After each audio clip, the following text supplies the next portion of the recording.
ನೀಡ್ತೇವೆ, ಒಂದು ದೃಢ ಸಂಕಲ್ಪವನ್ನು ತೊಟ್ಟಿ ಒಟ್ಟಾರೆಯಾಗಿ ಸನ್ಮಾನ್ಯ ದೇವೇಗೌಡರು ಸಾಹೇಬರ ಒಂದು ಕಲ್ಪನೆ, ಒಂದು ಕನಸೇನಿದೆ, ಜಾತ್ಯತೀತ ಜನತಾದಳ ಪಕ್ಷವನ್ನು ಸ್ವತಂತ್ರವಾಗಿ ಕರ್ನಾಟಕ ರಾಜ್ಯದ 7.5 ಕೋಟಿ ಕನ್ನಡಿಗರ ಹೃದಯವನ್ನು ಗೆಲ್ತಕ್ಕಂಥ ಪ್ರಾಮಾಣಿಕ ಪ್ರಯತ್ನದೊಂದಿಗೆ, ಸಂಘಟನೆಯೊಂದಿಗೆ ಪಕ್ಷವನ್ನು ಕಟ್ಬೆಳೆಸ್ತೇನೆ ಅಂತಕ್ಕಂಥ ಸಂಕಲ್ಪವನ್ನು JK ಕೃಷ್ಣಾರೆಡ್ಡಿ ಸಾಹೇಬರು ಇವತ್ತೇನು ತೊಟ್ಕೊಂಡಿದ್ದಾರೆ. ಅದಕ್ಕೆ ಪೂರಕವಾಗಿ ನಾವೆಲ್ಲರೂ ಕೂಡ ಅವ್ರಿಗೆ ಸಹಕಾರವನ್ನು ಈ ಸಂದರ್ಭದಲ್ಲಿ ವೇದಿಕೆ ಮೂಲಕವಾಗಿ ನಾವು ತಿಳಿಸಬೇಕಾಗ್ತದೆ.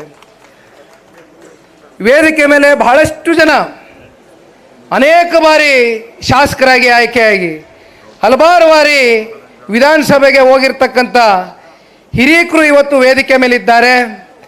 ಅವರೆಲ್ಲರ ಅನುಭವ, ಅವರೆಲ್ಲರ ಮಾರ್ಗದರ್ಶನ ಇವತ್ತು ನೋಡಿ ನನ್ನಂಥ ಯುವಕರಿಗೆ ಅವರೆಲ್ಲರನ್ನು ಬಿಟ್ಟು ನನಗೆ ಅವಕಾಶ ಕೊಡ್ತಾರೆ ಅಂದರೆ ನನ್ನ ಮನಸ್ಸು ಒಪ್ಪಲಿಕ್ಕಿಲ್ಲ. ಏಕೆಂದರೆ ಇವತ್ತು ಪಕ್ಷ ಕಟ್ಟಿರ್ತಕ್ಕಂಥವ್ರು ಬಹಳ ಜನ ಇದ್ದಾರೆ, ಇಲ್ಲಿ ಮಾತನಾಡ್ತಕ್ಕಂಥದಕ್ಕೆ ಅನುಭವಸ್ಥರು ಬಹಳ ಜನ ಇದ್ದಾರೆ.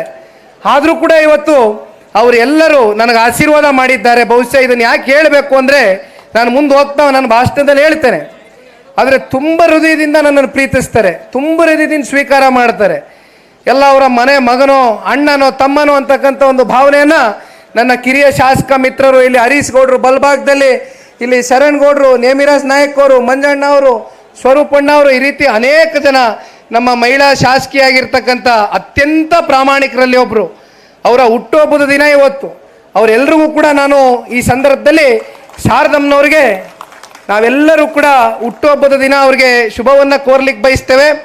ಭಗವಂತ ನಿಮಗೆ ಆರೋಗ್ಯ ಆಯಸ್ಸು ಎಲ್ಲವನ್ನು ಕೊಟ್ಟು ಸಾರ್ವಜನಿಕರ ಸೇವೆಗೆ, ವಿಶೇಷವಾಗಿ ನಿಮ್ಮ ಕ್ಷೇತ್ರದ ಜನತೆಯ ಸೇವೆಗೆ ಹೆಚ್ಚಿನ ಶಕ್ತಿಯ ತಾಯಿ ಚಾಮುಂಡೇಶ್ವರಿ ನೀಡಲಿ ನಮ್ಮ ತಾಯಿಯವ್ರಿಗೆ ಅಂತಕ್ಕಂಥದ್ದು ಈ ಸಂದರ್ಭದಲ್ಲಿ ಕೋರ್ಕೊಳ್ತಾ, ಸಾಕಷ್ಟು ಜನ ಮುಂದೆ ಶಾಸಕರಾಗಬೇಕಾಗಿರ್ತಕ್ಕಂಥ ನಮ್ಮ ನಾಯಕರುಗಳು ಕೂತಿದ್ದಾರೆ, ಹಿಂದೆ ಶಾಸಕರಾಗಿ ಕೆಲಸ ಮಾಡಿರ್ತಕ್ಕಂಥ ನಾಯಕರುಗಳು ಕೂತಿದ್ದಾರೆ, ಮತ್ತೆ ಮುಂದೆ ಶಾಸಕರಾಗಿ ಸನ್ಮಾನ್ಯ ಕುಮಾರಣ್ಣ ಅವರ ನೇತೃತ್ವದ ಸರ್ಕಾರದಲ್ಲಿ ವಿಧಾನಸೌಧದಲ್ಲಿ ನೀವೆಲ್ಲರೂ ಕೂಡ ಹೋಗಬೇಕು, ಹೋಗ್ತೀರಾ ಅಂತಕ್ಕಂಥ ಭರವಸೆಯೊಂದಿಗೆ ನಾವೆಲ್ಲರೂ ಕೂಡ ಕೆಲಸ ಮಾಡ್ತಾ ಇದ್ದೇವಣ್ಣ.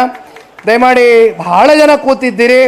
ಇಲ್ಲಿ ಒಬ್ಬರ ಹೆಸರು ಹೇಳಿ ಕರಿಯಮ್ಮನವರು, ಅವರು ಶಾರದಮ್ಮನವರು ಒಂದು ರೀತಿ ಅವಳಿ ಚವಳಿ ಇದ್ದಂಗೆ. ಅವ್ರು ಯಾವತ್ತೂ ಕೂಡ ಕರಿಯಮ್ಮನವ್ರು ಇದ್ಮೇಲೆ ಶಾರದಮ್ಮನವ್ರು ಇರಲೇಬೇಕು. ಆ ರೀತಿ ಅವರಲ್ಲಿ ಒಂದು ರೀತಿ ಭಾಳ ಪ್ರೀತಿ ವಿಶ್ವಾಸ ಭಾಳ ಎದ್ದು ಕಾಣ್ತದೆ ಯಾವಾಗಲೂ. ಕರಿಯಮ್ಮನವ್ರಿಗೂ ಕೂಡ ಸ್ವಾಗತವನ್ನು ಕೋರ್ತೇನೆ.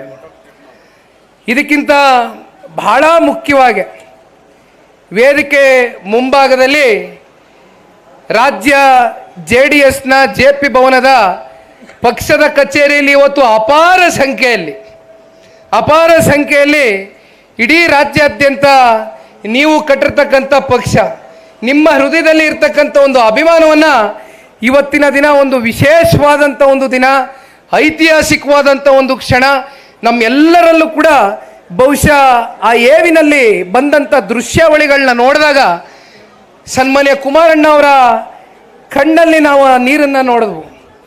ನಮ್ಮೆಲ್ಲರಲ್ಲೂ ಕೂಡ ಒಂದು ರೀತಿ ರೋಮಾಂಚನ ಉಂಟಾದಂಥ ಆ ಒಂದು ಏವಿನಲ್ಲಿ ನಮ್ಮ ರಾಜ್ಯದ ಸೋಷಿಯಲ್ ಮೀಡಿಯಾ ಅಧ್ಯಕ್ಷರಾಗಿರ್ತಕ್ಕಂಥ ಚಂದನ್ರವರು ಭಾಳ ಅದ್ಭುತವಾಗಿ ಇವತ್ತೇನು ನಾವು AI ಯುಗಕ್ಕೆ ಅಂದರೆ ಆರ್ಟಿಫಿಷಿಯಲ್ ಇಂಟೆಲಿಜೆನ್ಸ್ ಯುಗಕ್ಕೆ ಕಾಲಿಟ್ಟಿದ್ದೇವೆ, ಅದನ್ನು ಭಾಳ ವ್ಯವಸ್ಥಿತವಾಗಿ ಸದ್ಬಳಕೆಯನ್ನು ಮಾಡ್ಕೊಂಡು ಭಾಳ ಅಚ್ಚುಕಟ್ಟಾಗಿ ಒಂದು ಪ್ರದರ್ಶನೆಯನ್ನು ಇವತ್ತು ಸನ್ಮಾನ್ಯ ದೇವೇಗೌಡರು ಸಾಹೇಬ್ರ ಕಾಲದಲ್ಲಿ ನಮಗೆ ಫೋನ್ ಇರಲಿಲ್ಲ, ನಮಗೆ ಫೋಟೋ ತಗೊಳ್ಳೋಕ್ಕೆ ಹೆಚ್ಚು ಫೋಟೋಗಳು ಸಿಗ್ತಾ ಇರಲಿಲ್ಲ. ಈಗ ಸಿಗೋದಿಲ್ಲ, ಹುಡುಕಬೇಕು, ತಡ್ಕಾಡಬೇಕು.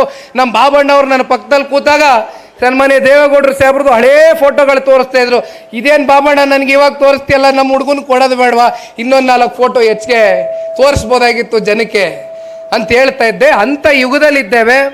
ಹಾಗಾಗಿ ಥ್ರೂ AI ಆರ್ಟಿಫಿಷಿಯಲ್ ಇಂಟೆಲಿಜೆನ್ಸು ಇವತ್ತು ಭಾಳ ಅದ್ಭುತವಾದಂಥ ವಿಜುವಲ್ಸ್ನ ಕ್ರಿಯೇಟ್ ಮಾಡಿದ್ದಾರೆ. ಚಂದನ್ ಅವರೇ, ನಿಮಗೂ ಕೂಡ ಧನ್ಯವಾದಗಳು ಬ್ರದರ್. ತಮ್ಮೆಲ್ರಿಗೂ ಗೊತ್ತಿದೆಯಣ್ಣ, ಬಹುಶಃ ಇಂದಿನ ಬೆಳ್ಳಿ ಮಹೋತ್ಸವ, ಬೆಳ್ಳಿ ಹಬ್ಬ, ರಜತ ಮಹೋತ್ಸವ ತಾವೇನು ಕರಿತೀರೋ, ಆದರೆ ಈ ಕಾರ್ಯಕ್ರಮ ಎಲ್ಲಿ ಬೇಕಾದರೂ ಮಾಡ್ಬೋದಾಗಿತ್ತು. ಈ ಕಾರ್ಯಕ್ರಮ ಯಾತಕ್ಕೋಸ್ಕರ JP ಭವನದ ಆವರಣದಲ್ಲೇ ಆಗಬೇಕು ಅಂತಕ್ಕಂಥದ್ದು ಸನ್ಮಾನ್ಯ ಕುಮಾರಣ್ಣ ಅವರು ಅವರ ಮನಸ್ಸಿನಲ್ಲಿ ಇಟ್ಕೊಂಡಿದ್ರು ಅಂದರೆ ನಮ್ಮ ಎಲ್ಲರಿಗೂ ಕೂಡ ಇವತ್ತು JP ಭವನ ದೇವಾಲಯ ಇದೆ. ಗ್ಯಾರಂಟಿ ನ್ಯೂಸ್, ಸುದ್ದಿ ಖಚಿತ, ನ್ಯಾಯ ನಿಶ್ಚಿತ.